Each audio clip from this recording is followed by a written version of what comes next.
need that ambition, you need that drive, and you need to have a purpose in life. You need to have a reason why you get up every day.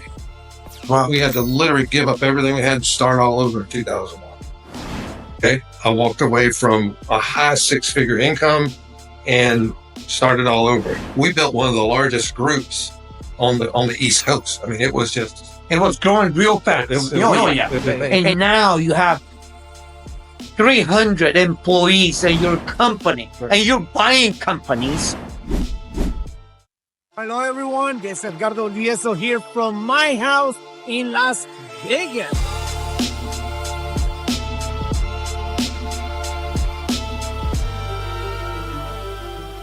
Welcome to one more show of Edgardo Valdivieso Show. And today we have a good friend of mine from Atlanta, Georgia.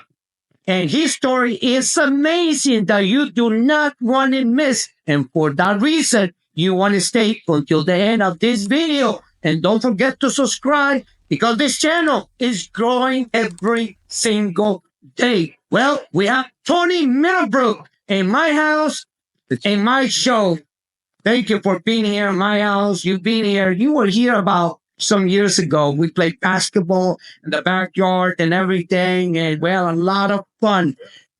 Tony, thank you. I saw you a few years ago. You were here for, I believe, Super Bowl or something, maybe 7, 8 years ago. But we know each other since 2011. Okay. And matter of fact, we went to a cruise with your wife, your son, and we're going to tell, you can tell the story for everyone that is watching the show. Okay.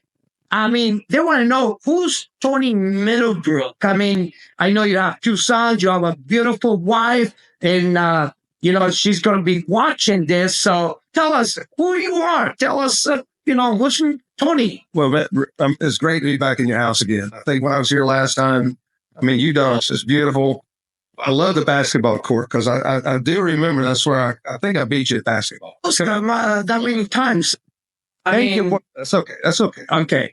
But anyway, no, it's been great knowing you for all these years.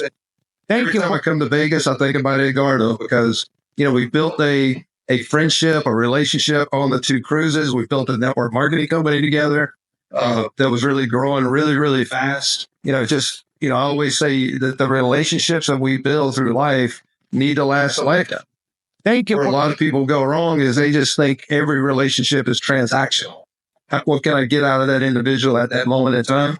But if you really think about relationships as I'm going to be here 20, 30, 40, 50 years, I mean, who knows? We may be working together. I may be working for you. You might introduce me to somebody if I need a job somewhere.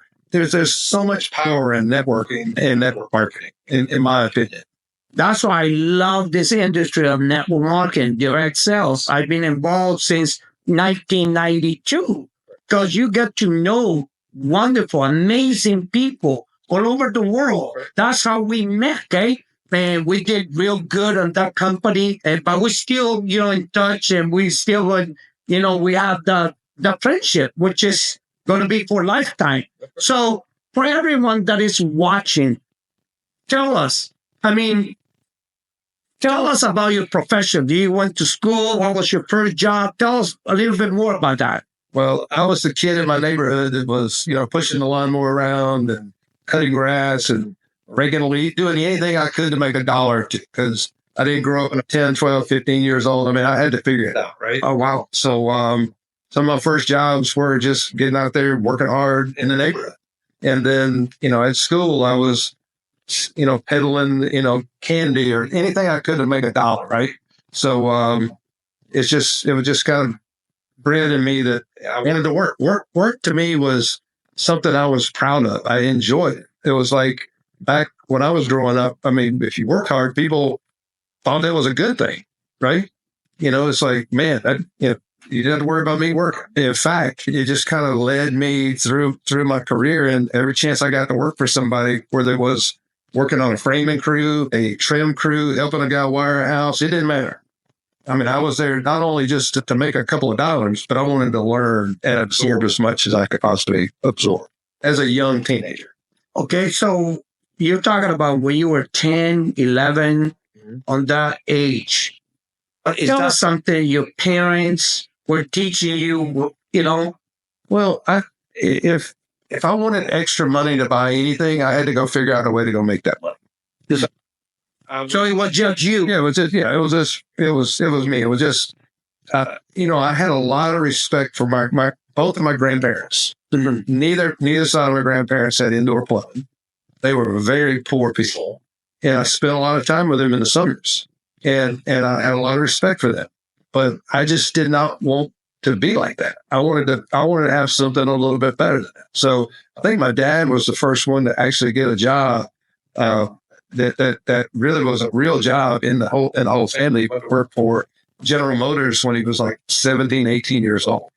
So back then in the 50s, like 1955, I mean, you get a job at General Motors, man, it's like, that's awesome. Oh, wow. So when you were doing all this and at the same time you were going to school? And high school, middle school, yes. Do you have a degree? I have a high school diploma. Okay. And I always tell people, I went to school for two reasons. One was to play baseball. Okay. And I liked the girls. So it was like, so I had to make money to take the girls out, and I wanted to play baseball.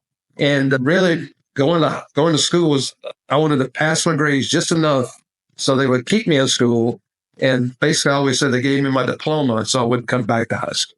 So, but that was kind of my idea for school. So I wasn't that good of a student in school. When I used to be like 10, 11, 12, 13, I was good on baseball. And we can have a real good game on baseball. Yep. Okay. So on a degree, do you believe people need to have a degree to be successful? I think there's a big misconception in business. I mean, it's certain things. Yes, you need to have a degree. You have to go to medical school, learn how to be a dentist, learn how to be a doctor. Yes. But if you're an entrepreneur, you're driven, you got ambition in your life, and you dream big, I don't think you need a degree for that, because I mean, literally, you got to have a purpose to get up every day. And again, that's not for everybody. Some people, and that's really a personal choice people have to make. But I'm not a big believer that you got to have a degree to go be successful in life, because I'm a living, breathing story of that. We made it out of high school.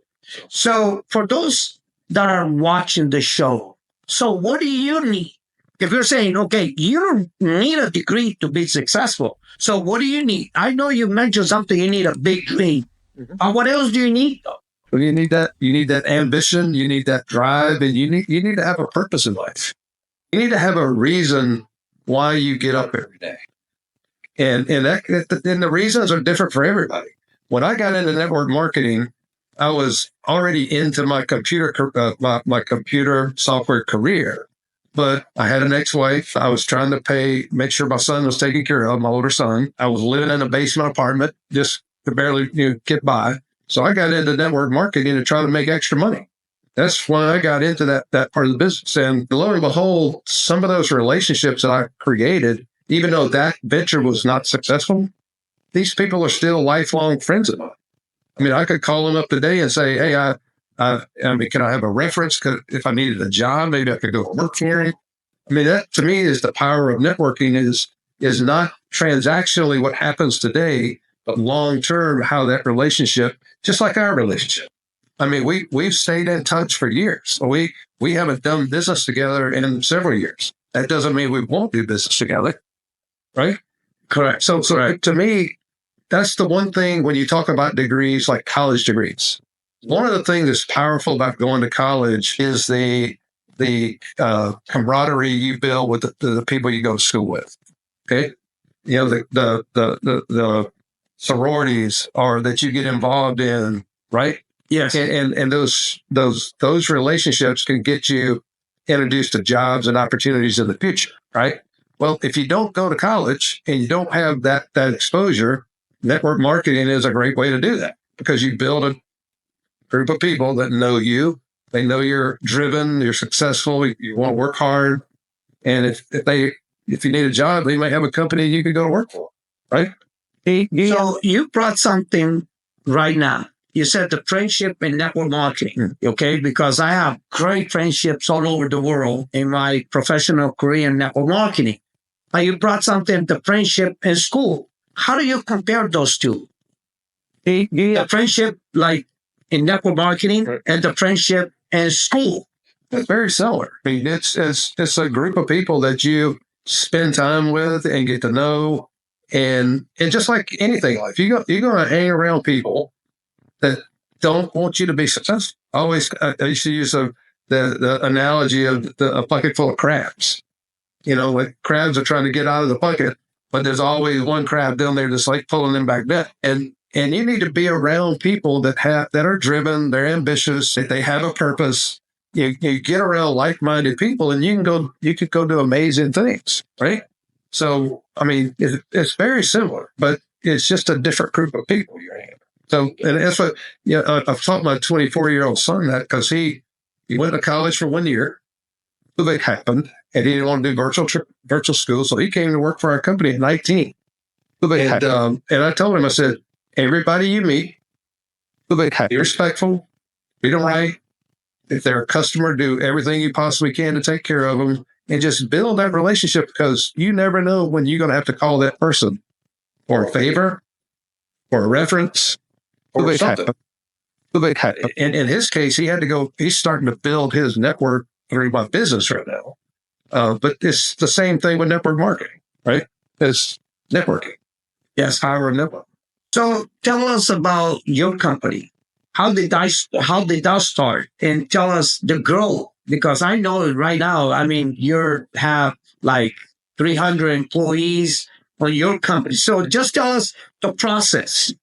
It's obviously, I tell people, my younger son looks at me now like, he just sees the success that's happened.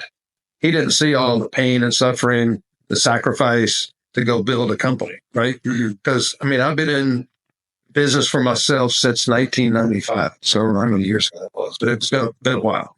Up until that point, I worked for other companies. That's 30 years? Yeah, 30 years.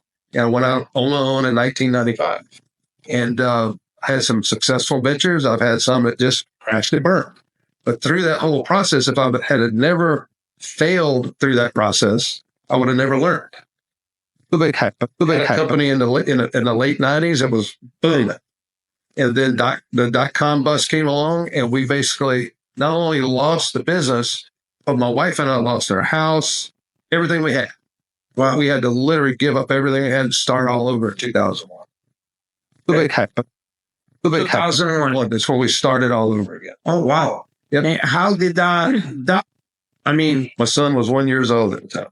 1 year old. Okay. Yeah. Your son is 24. My son is 23 and a half. Yeah. So take me.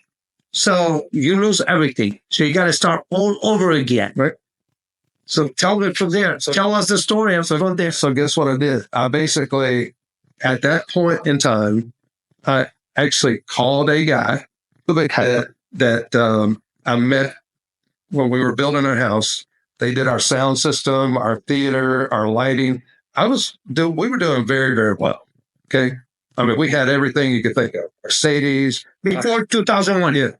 I had the Mercedes 350 convertible. My wife had we were living large, right? But this company that came in and put in our theater and all that stuff, when I lost my job, I called the guy that owned the company or lost my company and then started all over. I said, look, I know I like what you guys do. And, I kind of got to know him. I like networking, right? And the guy gave me a job as a salesperson in his company. So I started over by just going out and selling theaters and things like that. Nowhere near the money I made before, but I had to start somewhere, right? But through that process, I sold a job to a guy that had like a $2 million house. And he had a company that was growing, and he took an interest in me. And he wanted to know if I would come on and help him raise some capital to grow his business and help him build his company. So we built that company from about $1 to $10 million in about 2 years. Okay. So there's another lesson in networking is he was a customer that I got to know, and I treated him right, and he has an opportunity, and I go to work for his company. Yeah. So that's kind of So that was kind of the first step of starting all over. And so you went to work for him. Mm-hmm. Okay, well, his company. Right. And basically that company was a environmental erosion control company that does, I don't know if people know a lot about this, but when you're developing property, they put that black fence around it. Uh-huh. That was his company. So through that process, I learned a lot of the customers needed these environmental inspections, and his company didn't really do that. So, of course, once you're an entrepreneur, you're always an entrepreneur, right? So I was taking these jobs just to get my next opportunity, and I immediately saw that we needed some type of software to manage all these inspections in the environmental world. So I hired a programmer, built a prototype piece of software to do inspections.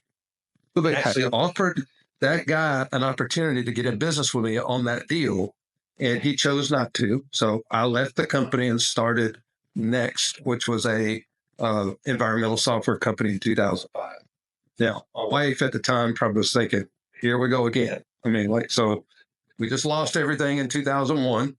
And now you started your new company. And literally, I was making more money than I had probably made in my career with this, because it was good.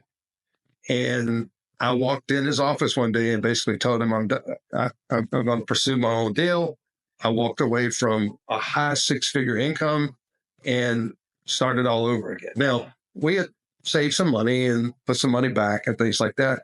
And the reason I called the company Next was it was my next venture. Oh, wow. That's really where Next. Very interesting. Very interesting. And that was in 2005. And KB Home was the very first company to buy our software. Okay. And they still use it today. Oh, wow. 20 plus years later. Wow. So it's been really. So at that time, it was you and when you started, just you? And me, and I hired a programmer to write a prototype piece of software. Okay. And then my older son, who was working with me in the other company, came over and he was like employee number 2. And then we hired a couple of guys that I knew to do inspections. And we were growing pretty good. 2006, 2007. I don't know if you guys remember, but we had a big residential crash in the U.S. in 2008. Oh, wow. I lost a few houses. So I'm thinking, oh my goodness, here we go again, right? I just lost everything in 2001. So we had to let everybody go. And it was just myself and about 3 people. So in 2008, you have to lay off some employees? Yep. How many? About 12 at the time. Wow. And so we had to go. So you were doing real good. 2008, boom.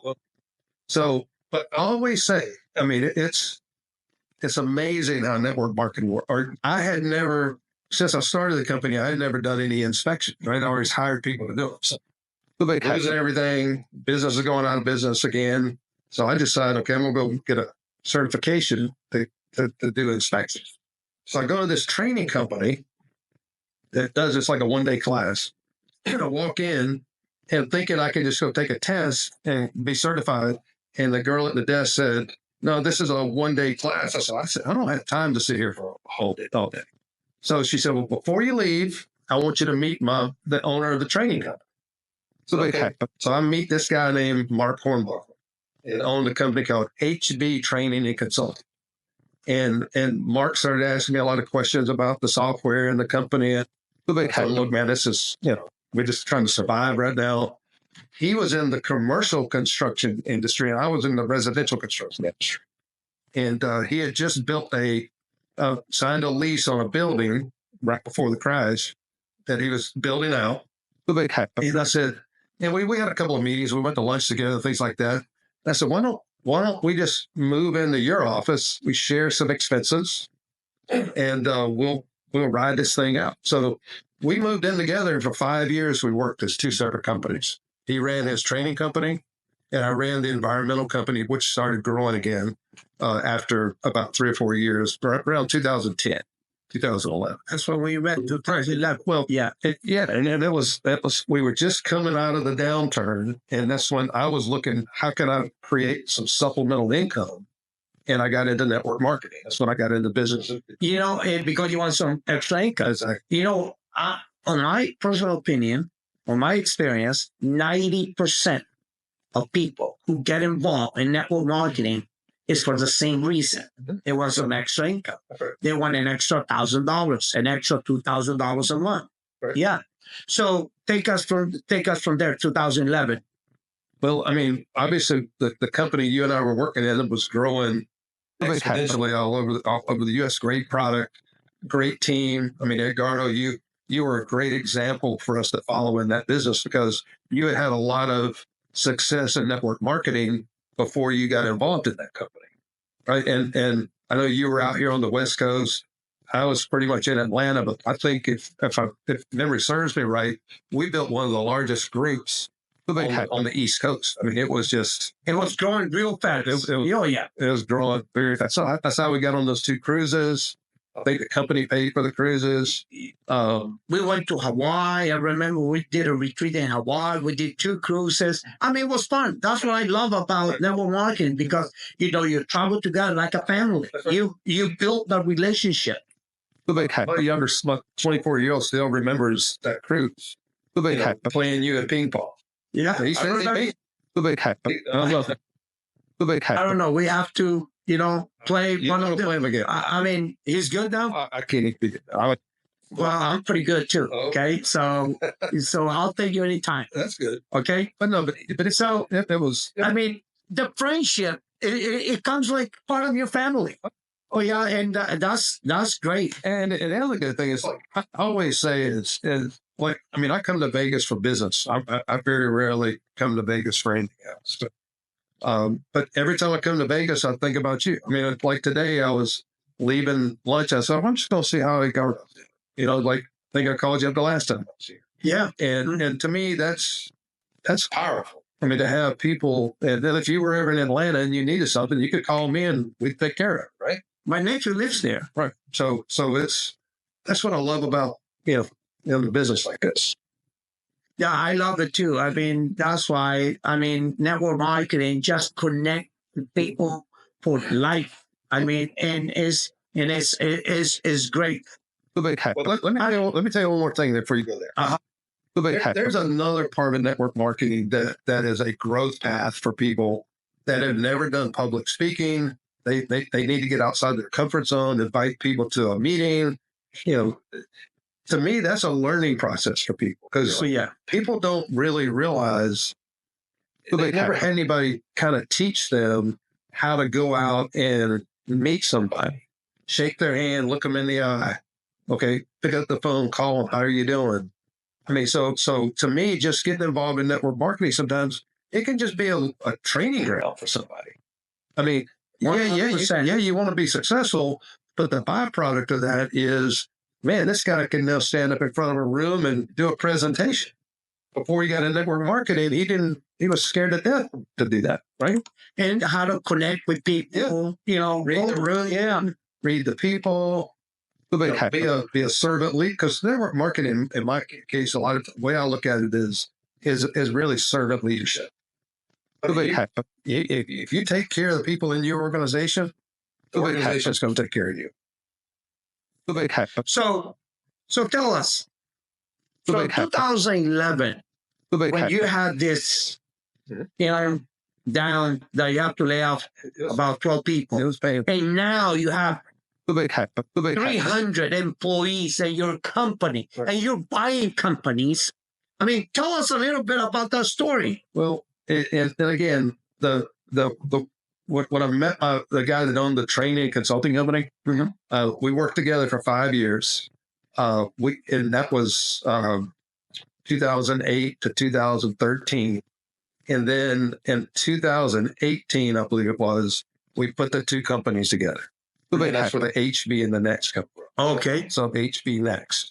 And my business partner he wanted to retire. So I basically bought his part of the company out. And we were both they wasn't growing a whole lot at that time, but I had this dream of building this company that could cover the entire U.S. And so in 2022, we brought in an equity partner to help us grow the footprint, so to speak. When we started with them in 2022, we had about 100 employees. And then within 18 to 24 months, we bought 5 companies that were our competitors. Wow. And then we put it all together. And now we're the dominant company in the Southeast that does what we do. Oh, wow. So from 100 employees, and you guys took over 5 companies. Now you guys have over 300. Right at 300 employees. I mean, just for the people that is listening, this success story, I mean, trying to, sell and profit $1 when you were like 10 and making it to a big time successful, what you do. What kind of advice would you give that person that, because you said, you were doing good and boom, you crash. You were doing good, 2008, another challenge. And you have to overcome all these challenges. I mean, what advice would you give the person that is watching? It's hard to imagine, but I mean, I relate it to sports a lot because I grew up playing a lot of baseball. I could play baseball at the college level easily, but in sports, you don't win every game. You get punched in the mouth. And really, by getting punched in the mouth, you really get better because it's like, why did I lose? Okay, let me figure out why I lost. And I'm going to work on that area. So when I win, so if I win again, I'm going to protect myself a little bit better, right? So, I mean, life is just, I see a lot of people that just kind of give up and they get knocked down one time and they just quit. I mean, I had to work all kind of jobs when I lost our company. I mean, I was like, I remember literally, and this was in 2001 when my wife and I lost the company. I was building a house for my in-laws, and we actually moved in that house. The only place we had to go live. And then it worked out pretty good because we were on the back of their property. Her mom got sick, and she was able to take care of her till she passed away. I mean, God had some blessings in that whole thing because, but the advice I would give somebody is just don't quit. I mean, learn from the mistakes.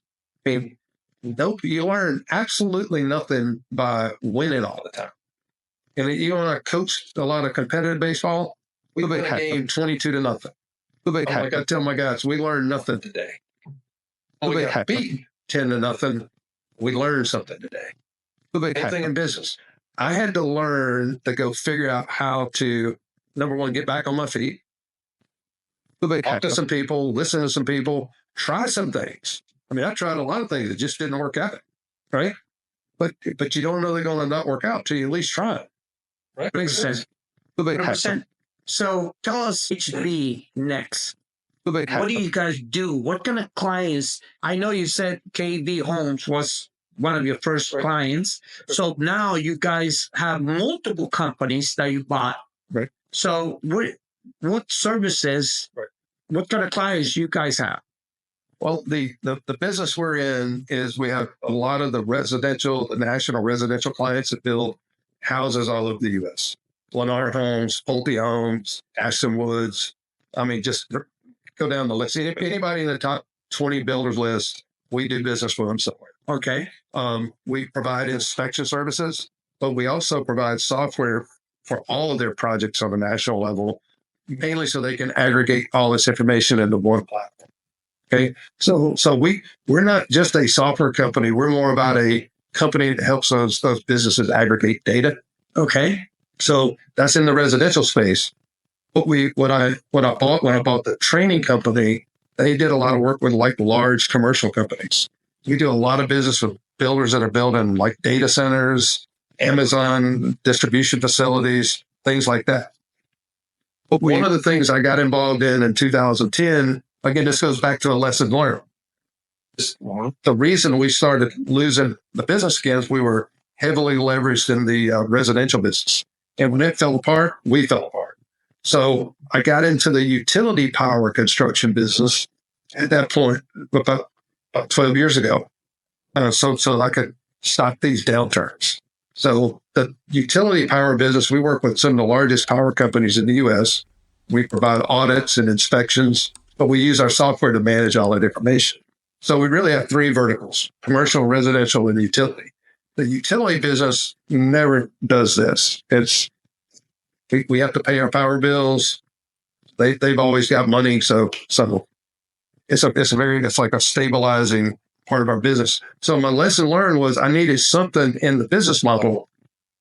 But we did this, not this. Mm-hmm. That makes sense. Yeah. So we've been able to diversify, but it really goes back to we still have our first client that we started with, KB Orange. So the training company we bought, they still have their first client they had in 1999. Oh, wow. So we got thousands of customers all over the U.S. now. And to be honest with you, it's gotten a little bit too big for me. And that's one of the reasons I come out to Vegas was I just want to come out here and shake the hand of a couple of customers that I hadn't seen in a while. Because I don't want them to, the power of that handshake and that connectivity is powerful in business, network marketing, in life. Very powerful. It's very powerful. 100%. 100%. So tell us, what's next for Tony Middlebrook? Well, the one thing I've been trying to do is, as a leader in the company, is I'm trying to build that next level of leadership in the company. I've got 6 key leaders that have been working for me or with me for over 10 years. So that leadership team is solid. So we're trying to build that next level of leadership. So as we continue to grow our business, yes, there probably will be another transaction, another company will come invest in us. And at some point, I may not be needed, but there's a lot of young people in our company. I just want to make sure there's a platform in place that they can grow and they can prosper and they can, because the environmental business and the safety business, the regulations, they're not going to go away. I mean, so it's an industry that's not going to disappear. And that's another reason.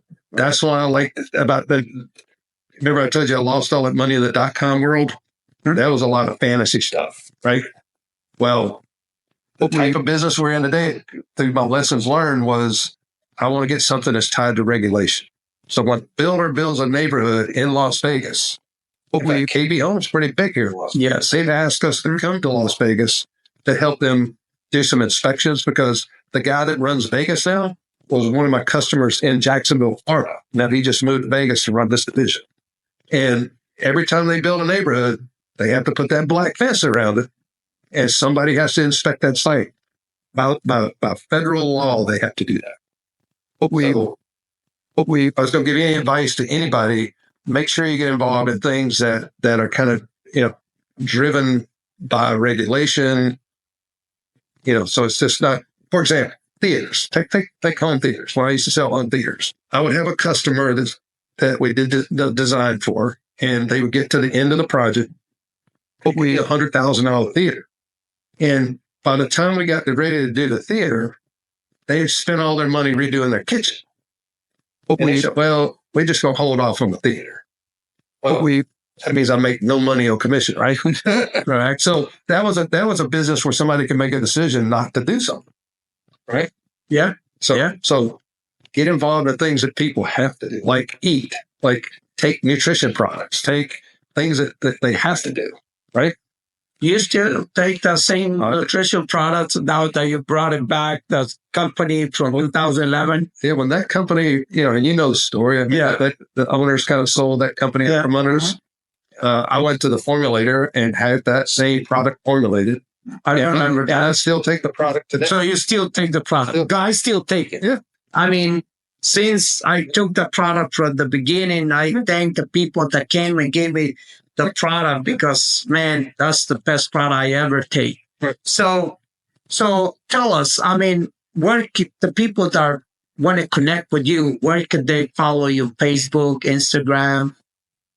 I do pretty much everything through HBNext. HBNext? Are you on social media? Through HBNext.com. We're on Instagram. We're on LinkedIn. Okay. But HBNext.com. HBNext. Okay. And actually my story the story of my life and why I got involved in the safety business, which I really didn't get involved in. We were talking earlier, but what's really ironic about this whole thing, and I don't share this with a lot of people, but when I was 25 years old, my dad had retired from General Motors, right? He worked 30 years at General Motors, retired in February. And on May 1st of that same year, he got killed in a construction accident. Oh, wow. Because he liked to do odd jobs and help people and build stuff. That's where I kind of learned how to build stuff. So he passes away 3 or 4 months after he retires. Just had a fall about 15 feet, no hard hat. May 1st. May 1st, 1985. 1985. I'll never forget it. So that's 40 years ago. And it basically changed the trajectory of my life because he left my mom. I don't have any brothers and sisters, but it was like she was very young at the time. So, I mean, I basically had to take care of my mom until she recently passed away. But the point I was going to make is, how did I end up getting into the construction safety business? Through that relationship where I bought that company. Now we help companies all over the U.S. to make sure people don't die on the job each day. Wow. Because we have customers and clients that call us that have fatalities. And we have to go do those at those inspections or those fatality reviews or whatever. People have bad accidents, get hurt really bad. So we're in the business of trying to help people not let that happen. So that's become another purpose in my life. Sometimes it gets lost in all the P&L and the balance sheet and the growth of your company, but really we help people go home every day. I mean, that's a very amazing story because you're coming, in safety. Right. Yeah. So there you go. You can follow Tony Middlebrook on HBNext, and we're going to put all the links right here. So anything else that you want to share on the show? Anything else? I just encourage people, number one, don't give up, have a big dream or just have a dream. And my dream today is different than my dream was a few years ago. I mean, I sold half of my company to the equity partners when we brought them on 2.5 years ago. I'm fine. Okay. But I still have a dream. How do I get the company to the next level? So the next level of leadership has a home for the next 15, 20 years. That's my new dream. That's the next level. And the big thing is, and I've always been a big believer, the more people you can help accomplish what they're trying to accomplish, you'll be fine. You'll be blessed. And a lot same time. Yeah. We get lost in that. And that's why I said earlier, that's why relationships shouldn't be transactional. And what I mean by that is, in a transactional relationship would be, I'm trying to get as much as I can get out of Edgardo today or through that one transaction. But we don't get sucked into that hole because I would rather help Edgardo get to where he wants to go. And then maybe I can go along with it. Right. Or maybe I can help Edgardo help somebody else get to where they want to be. So it's more, I always say, play the long game. Yeah. And I'm going to tell you that even in our business, we've had to do some things in our company for our customers when we were not even wrong, it wasn't our fault, but we would write a check to help them out because they were one of our customers. And people said, well, you didn't do anything wrong. I said, well, I'm partial. I'm going to help them out. And guess what? They'll be a customer for life. So does that make sense? Yes. So I have the last question. Okay. How do you want to be remembered? Do you want to leave a legacy? Well, that's kind of what I'm trying to do with HBNext is the legacy of a company that just prospers for the next 10, 20, 30 years, that it can be multi-generational. I mean, I've got my 2 boys working in the company. Okay. So, and I've tried to get them to go to work for other companies, and I've encouraged them to go to work for other companies, but they want to stay in the company. So it's a blessing, but it's like, you hear family businesses, and they're always fighting each other and all that stuff. I mean, it's an incredible relationship. So the legacy is I want them to come along and run the company and build the company. And I got a 10-year-old granddaughter, and I'm like, maybe she can work in the company. And take over that for generations. Yes. Because I mean, there is, and I really want to write a book one day. I mean, I just haven't had time because I really have been building this whole timeline of how important the networking and the relationships I've had through these 20 or 30 years has gotten me to where I am today. Because if one of those relationships had not been there, like the Mark Hornbuckle, the safety company, if I had never gone there and tried to take that class and spent some time with him, where would I be today? I mean, the power of that conversation literally led me to where I'm at today. I mean, That connection. I don't know if people think about that. It's like, like, how did I meet my wife? I met my wife because she was running a national call center program for MCI, and she needed a land administrator to help her with a project in London, Kentucky.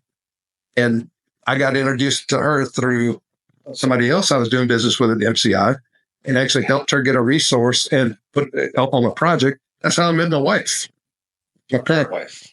Oh, wow. I took care of her on the business side. We fell in love, and my soulmate, and everything else is history. That's right. Yeah.